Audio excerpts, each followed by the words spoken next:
Bum, bum, bum, bum, bum, bum, bum, bum, bum. Are you done? What up, nerds? Welcome back to the Nerdy Narrative. Today, Chris and I are coming in hot with another review for a Star Wars High Republic book, the second one in the chronological audiobook timeline put out by Penguin Random Audio, which is... What? I'll see if you're hot. Oh, it's coming in like pieces of that ship out of hyperspace. You said you're coming in hot. I was just checking because I'm not hot. The book we finished listening to is Light of the Jedi by Charles, I believe it's pronounced Soule, and it was narrated by the wonderful Mark Thompson.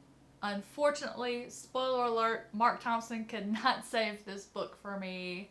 I did not particularly care for it. What Well, about you're you? just going right into it, huh? I'm just getting a did you like it, yes or no, right now. No. Okay. In this installment of the High Republic, which is the golden age of the Jedi, under the guidance of the Senate, the Jedi were able to keep peace in the galaxy, and in this installment, what happens is there is something that happens in hyperspace. There's a catastrophe that results in a ship getting incinerated, and the pieces, the shrapnel of the ship, are entering into all of the different places all over the galaxy and causing what are called emergences. If it was incinerated, that would mean there was nothing left. Do you have another word that you would like me to use other than incinerated? That starts with an I. No. The shrapnel is causing disaster all over, and the Jedi rush out to deal with all of these emergencies that are popping up all over, which the author spent a third of the book talking about, by the way. The Jedi are a bit overtaxed trying to keep up with where these are all popping out into the different parts of the galaxy, and while this is happening, a new threat to the Republic emerges. As you've already heard, Chris and I did not particularly care for this particular installment. We read Into the Dark by Claudia Gray first because it came first chronologically, and I liked that one much better. Would you agree? Yes. I'm very glad we started this series using the chronological order, because if I had started with this one, I don't know that I would have continued. What do you think? Would you have kept going? Yes. While the book was not my favorite, it still lived up to the expectation that the first one set with the narration and the sound effects and all that stuff. The whole thing, it met that for me. I even liked the way the book was put together. We didn't do any time hopping, which I hated about the other book. You know, we told the story from a few different perspectives, but it all happened together. Chronologically, we weren't jumping around. That, for me, was good. But the story as a whole, I felt like was lacking. I agree. It was an overwritten introduction of a new enemy, in my opinion. Well, let's break it down. What did you think about the characters in this one? Funny you pick characters, because that's probably my biggest problem with the book, is the incessant need to name and describe a room full of 30 people that you're never going to see again. You're not going to hear them again. You catch their names one time, and 5 pages later, they're throwaways. It's like, and it's not like that just happens once in the book. It happens over and over and over, even all the way up to like the last page of the book. And I'm sitting here going, at this point, I don't even care anymore. The naming part is not what I had a problem with. Right. What I had a problem with was we went around a room and we named title, every person. We gave the title, what they were known for, what they were good at. Brief synopsis, life history, here you go. And we did it 30 times. And it's like, okay, I'm supposed to know these people. And then, 10 pages later, it's like, they're gone. Yeah. Like, why? Yeah, I agree. There were overabundance of characters. Did you have a favorite character in this one? No, because I can't remember any of them's names because he kept throwing so many names at me. I bet. Like, I do remember the one that was a recycle Chris? From the first book. I remember Jorah Molly. I remember Avar. Did you notice that they mentioned Yoda a few times in this one? I did, and I really don't understand that, because if you look at the timelines of these books, that doesn't compute with how old Yoda is in the original trilogy. Like, The original Maybe it'll get explained. The original trilogy says definitively that when he passes and Luke is like, how old are you? And he's like, I forget the exact number, but it's like 900 and something. These books are way before that. Like, way before that. Like, it's physically impossible for Yoda to be alive in these books. Or if he, hypothetically, he is alive, he's this big. Yeah. Like, there's no way he's Master Jedi Yoda. He's not that old. Yeah, and they did specifically mention in this one that he was taking a break and training a class of younglings. No, I'm sorry. Does not compute. The timeline does not match. Maybe it'll get explained in a future installment. If they introduce time travel, I'm going to be so pissed. I'm just saying it right now. Well, I did have a favorite, and when I mention who it is, you're probably going to remember him. Porter Engel. Oh, yeah. The older guy the that cook. was... He was an older Jedi who was retired, sort of, but he worked at an outpost, and he loved to cook. He was all the time coming up with different recipes. Well, and so that's a good segue. I thought that was one cool thing in this book about Jedi in general, is it's explained that they don't always do the same thing. Mm-hmm. Like, they may do 10 years as a knight serving out in battle, or, they get done with that, and they may go serve in the library, or they may go be a cook, or whatever. And this dude had done, like, everything and decided, I just want to cook. Is that the first time you've ever heard anything like that with a Jedi? Yeah. Okay, here's my theory on that. These books were written recently. This one was written in January of 2021. Really? You know what I think happened here? Because these are Disney books after Disney owned the franchise. They want to show you anybody can be anything? No, they styled it after how they do with their employees. Disney employees or cast members, they rotate. You don't do the same job your entire career at Disney. Once a month, you move around to do different things. So, and even if you work, like people I know that have worked in resorts, you don't work at the same resort. Like you might do 3 months here at Contemporary, and then get 3 months at Grand Floridian, and 3 months at French Quarter, and 3 months at All Star. Which the reason why they do that, if you don't know, is so that you're not stuck doing the same thing, or if you get with a group of people you don't mesh with, you're not stuck with those folks indefinitely. It's to keep down rifts between staff. So that was my only character that I really connected with and enjoyed hearing from, which is a problem in that he is a very small character. He's a tertiary character. He's not a main character. Yeah, he is. So... Well, no, that's not completely fair. I mean, when they're telling, how they bounce around from, like, it's one big story but being told from like 4 or 5 different smaller perspectives. They bounce around to his perspective several times. So, I got tired of the villain voices, if I'm being brutally honest. Like, if you've seen, I couldn't understand. If you've seen the Christopher Nolan Batman movies and you remember Tom Hardy as Bane, and how hard it was to, like, understand him. And, like, if you watch that movie at home, odds are you turned on subtitles. That's what it feels like every time the villains and I'm kind of... The small spoilers, it's not one villain, it's a group. And it's like...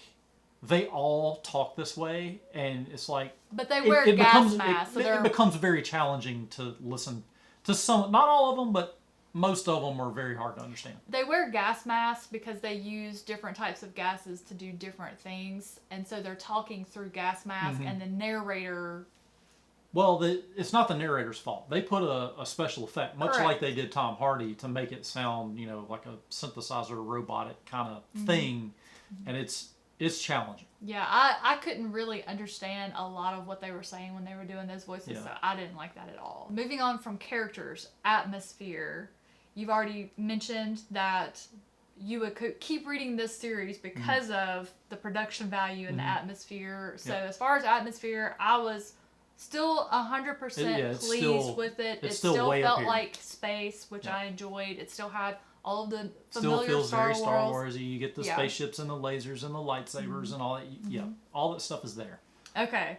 Well, what did you think about the author Charles Soule's writing style for this book? I didn't have a problem with the way the book was written, which I think is what you're asking me. I didn't have a problem with that. I just had a problem with the story in general. I just didn't love it. The writing style and the plot go hand in hand, and I also had an issue with the plot. The whole first third of the book is bouncing around from about 40 to 50 different points of view of people all over the galaxy, seeing the ship shrapnel emerging into their atmosphere and what's happening. And that's something I'd honestly forgotten until you just said it out loud, and then my brain's like, oh, yes, that. So this book, as you're listening to it, it's divided into part 1, part 2. I almost felt like I could completely throw away part 1, and I would have missed absolutely nothing. It's like part 2 was where I was engaged and like, all right, I'm paying attention, I'm listening to it. But part 1 for me was a slog. It was so repetitive. Like I'm listening to this thing in the car while I'm going to and from work. I listen to it, when I'm at lunch. I listen to it when I'm by the pool. And the entirety of part 1, the whole time, I'm just like, can we please get past this? Well, it had a nice, exciting start. But after it just kept going and kept going. the first 2 chapters, and then it just... Well, it got boring. And I got tired of hearing of yet another scene of an emergence from a different part of the galaxy. I didn't need that much. It wasn't even that. They told the same emergence over and over and over from the perspective of somebody on the moon, somebody on the planet, somebody in a ship, a Jedi on a ship, another Jedi on a ship, a Republic person on a long beam. Yeah. And they're all looking at the same thing. And it's like, I don't need to hear this for the 17th time. I really don't. I got it. Yeah. I got it. And then we move into part 2, which was marketably better. Yeah. But then again, it was tons of the same thing about the different Jedi going all over the place trying to put fires out from this ship exploding. To me, again, part 2 flowed way better. I liked that because we weren't doing the thing we were guilty of in part 1 of it's the same story 17 times. Now we're telling a bunch of little stories from all over. Like, to me, that was engaging. I liked that. I did like the way it ended. I like where it left us, where we're going to go forward with this story. Our big, bad, new enemy against the Republic. The whole time throughout this novel, anytime we encountered them, this person just seemed weak. I would not be afraid of this person at all. And then all of a sudden at the end, they're like, hey, this is what's up. And I'm thinking, you're a poorly written villain. What did you think about the end? I think it's going to be good going forward, and we're going to have a different author for the next book, so...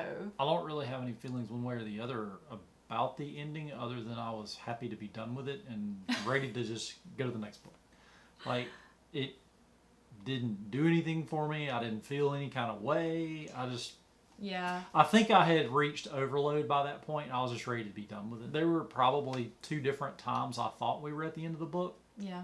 And then it just kept going. I'm like, why are we still going? Right. There was not a whole lot of mystery or intrigue. You pretty much find out at the very beginning what's happened, why it's happened, who's behind it. You're just watching everybody else figure out what's going on. And with me being a character-driven reader and not liking any of the main characters, there were not any real relationships formed between characters that I was enraptured by this time. That's something the other book did a much, much better job at. Agreed. Because they were telling that story from even though we did the Tom Hop thing, which was a small part of the book, really. The main story of that other book was confined to one crew on a ship together, and it's like, okay, they're all friends by the end of the book. Found family. This book didn't have that. Not at all, which I had a little bit of an issue with, strictly because one of the things that I've always loved most about Star Wars is the relationship between Padawan and Master. Well, we did have that, but it wasn't like the first book. It was so brief. And most of the time, none of the pairs were together. It was 2 Jedi Masters together doing stuff and this and that and the other. So that was lacking for me. And just to wrap everything up, an overall enjoyment of this one, it was okay. Very forgettable. Very forgettable. Yep. I believe you could skip over this one and not have any issue with going into the next book. Especially if you read Into the Dark first. Man, unless we revisit some of the characters from this book in the next book, and I'm just really just wowed by it. Mm-hmm. I think I agree with you on that. I think you could totally skip this book, because for me, like if we're doing 1 to 10, this is like 5. It's middle of the road. It's nothing to write home about. So here's hoping the third book in the chronological audiobook timeline, which is called A Test for Courage. Our library only has 1 copy of this one. Chris got it first, so he's going to start that one today, and then I'll read it after him, and then we will review that one for you all. Hopefully this one will pick up the slack and tie us back into the story and engage us much better than Light of the Jedi did. That will wrap up all of my thoughts on the book. Do you have any closing?